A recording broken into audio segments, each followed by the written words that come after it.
Hey, everybody, and welcome back to another edition of the Migraine Mentors Minicast. We are your migraine mentors. My name is Dr. Erik Reis, and I'm here with my brilliant colleague, Dr. Thompson Maesaka. Dr. Maesaka, how are we doing today? Doing great, man. Doing very well. How are you? You getting your sleep? I am getting my sleep. Very fortunate for that, although not every single night. There are nights where being a parent is super awesome and you get all the sleep you want, and then other nights where that doesn't happen. So as if you can't tell, some days when I walk into the office and and you're like, oh, okay, no one's home. Yeah, those are the nights, but I can't complain. We'll put it that way. And for those of you on here who struggle with migraine and don't get sleep as well, and if you have kids and don't have migraines as well, I mean, I'm sure there's a combination of things that could be far worse than what I have. But yeah, that's a part of the complex. And so today's topic is something that is quite relevant to this community. And Thompson and I were just talking about this before as well, about just how often we see this clinically. And so we're talking about the neck and how important the neck is with migraine, treating migraine, assessing migraine, understanding migraine. Dr. Maesaka, maybe you can just kind of just tail in a bit about, why the neck is so important for people who struggle with migraine, why neck pain and headaches and migraine and kind of all these things get clumped together, and maybe just give us some clinical caveats to start us off with that. Sure. Yeah, it's to kind of back up and just put it simply, it's one of the faucets that drip into the stress bucket we talk about all the time on this podcast. So for that reason alone, it's worth a look.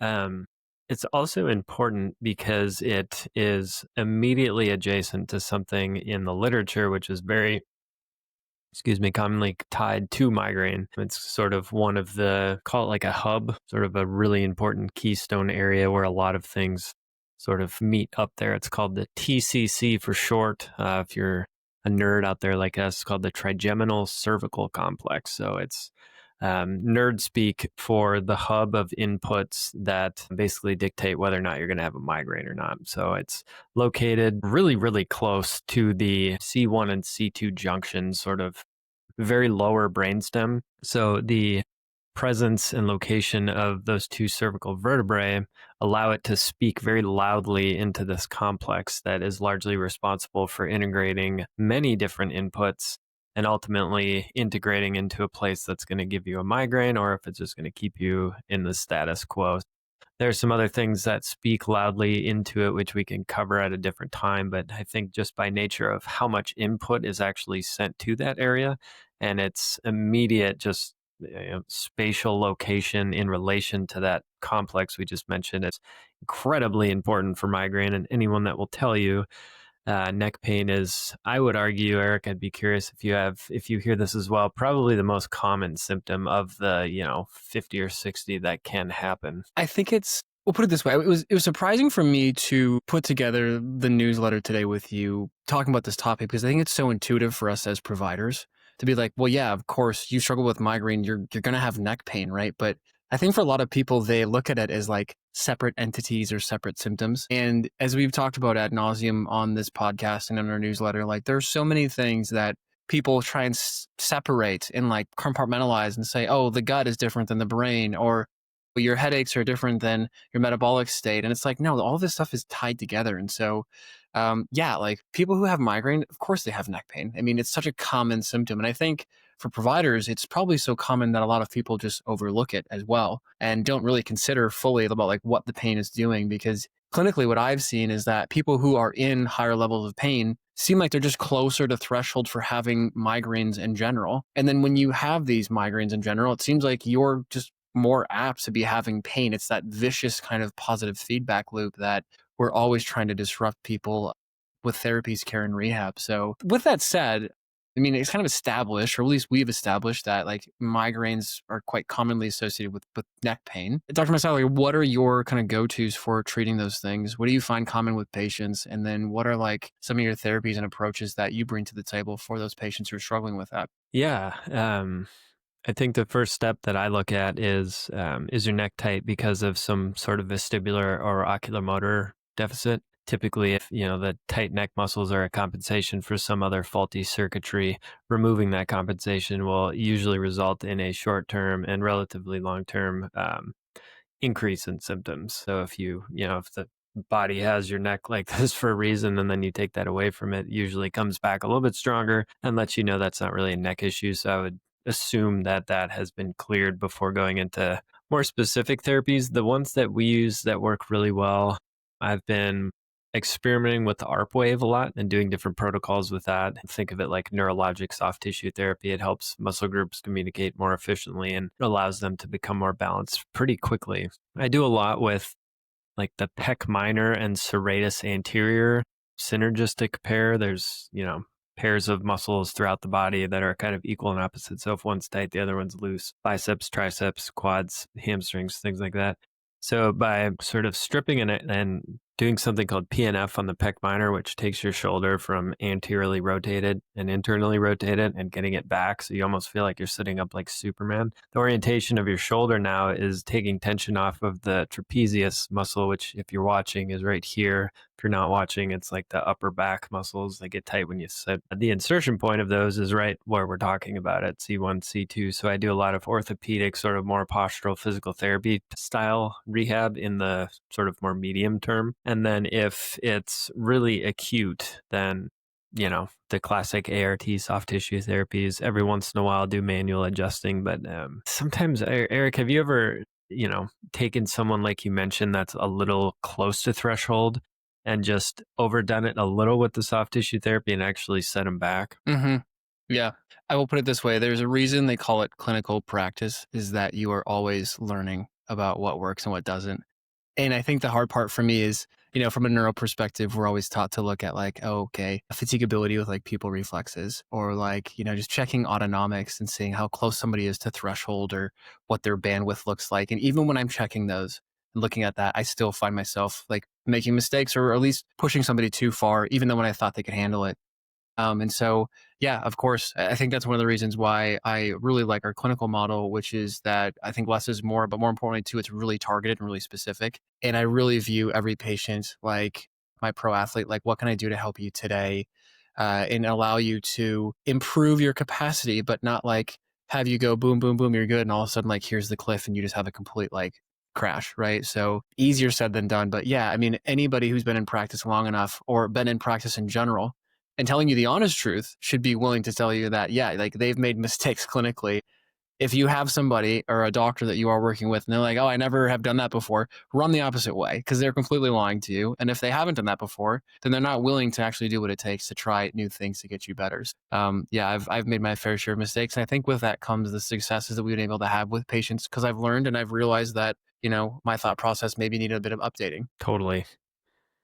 Yeah, it's funny. The last patient I had today is so related to what we're talking about, and also partially not. She had these hive issues. She would every time she would get really stressed out, she'd be really susceptible to like hives, like a cotton swab would touch her and she'd break out into hives. And she is here because she's been having these crazy migraines. So we had a conversation on Friday about histamine. We've talked about it before. Histamine with migraines is really bad. And so she has these hive issues that she was having. She had a migraine Friday and Saturday. I've seen her twice. And then Saturday night, she woke up in the middle of the night with a wicked migraine and took a bunch of pain muscle relaxers, and it didn't work. It just made her nauseous. And she thought, okay, last ditch effort. She took an antihistamine, just not even thinking about our conversation. And it went away within like a half an hour. And so did all of the neck pain and muscle tension, like all the stuff that the other stuff was supposed to take care of was just immediately eviscerated by this antihistamine. And she thought back, she told me today she connected the dots on that thought process for her, and just showed her a few of the things also that we just talked about with the shoulder sort of sitting back posture wise.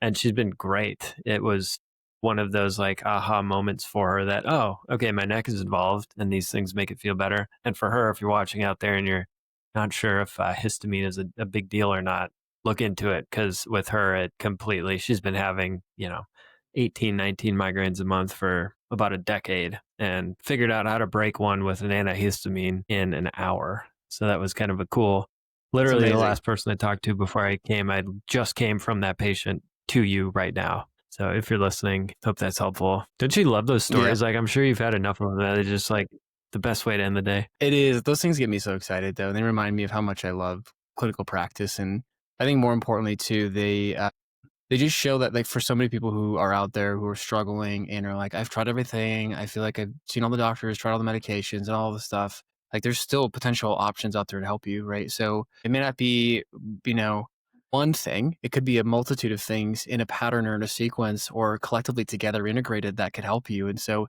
you just won't know until you do it, right? And I think that that's the whole focus for why we're doing this is like clinical experience like that example right there. Somebody might be taking, medications and like, I've never tried an antihistamine and I've struggled like this, or I've never taken a DAO and like that's, pretty much an enzyme blocker that breaks down histamine, right? And so it's, things like that where like people can maybe just have more exposure to things they never thought about before that could potentially help them get out of a rut. And if that's even helping one person, then this whole mission has been accomplished, right? So that's a great, anecdotal tale to tell, but it's also the exciting stuff for us in practice because we get to like solve problems actively for people and have an impact on their lives, which is always fun. I hope somebody has that mentality for me if I need to get put back together at some point. So great way to end things. Dr. Maesaka, anything else that you would add about neck pain, managing neck pain, proprioceptive feedback, stuff like that for somebody out there who's struggling with neck pain or somebody struggling with chronic migraine and is like, oh, maybe this is kind of more so my complex? Yeah, the subset that we often refer to that if you're squeamish about chiropractic because you've had bad experiences in the past,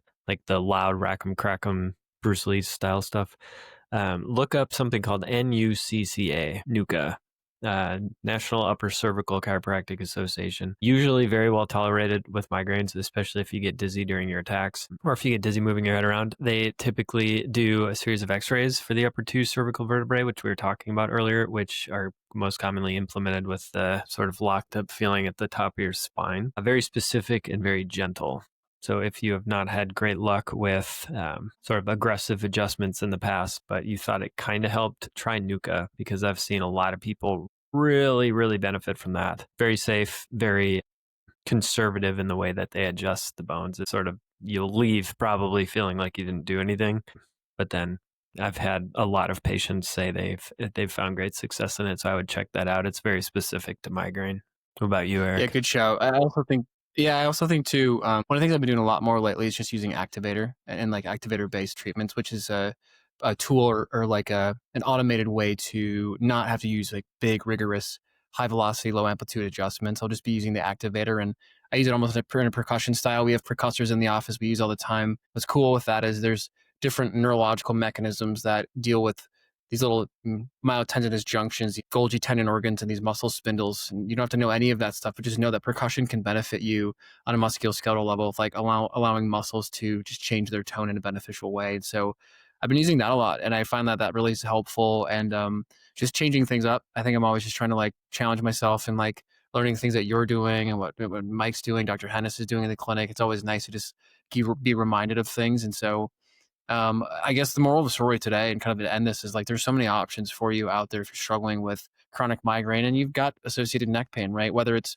driving your migraines or it's a part of it or it's all of the above, there's options out there. And so you won't know till you try it and do it, but like find somebody who knows what they're doing. Find somebody who is going to look at you from an integrated fashion. Sometimes specialists get so hyper specialized that they only think that their way is the highway and they forget about everything else. And so don't find somebody who's only going to put one side of the Rubik's Cube together. Find somebody who's going to put the entire cube back together to help you get back to living your life. So for those of you who are listening to this, thank you so much for your support. For those of you who are newsletter supporters and subscribers, thank you so much for your feedback and just following us and supporting us. We hope that you're getting way more value than we are. And so we publish our newsletter every Wednesday morning at 6 a.m. Central Time. And if you're somebody who just stumbled across this podcast, we are the Migraine Mentors. We are here to essentially bring 20 years of clinical experience to you to help you educate yourself, empower yourself to understand how to manage your migraines in a natural, holistic, integrative way.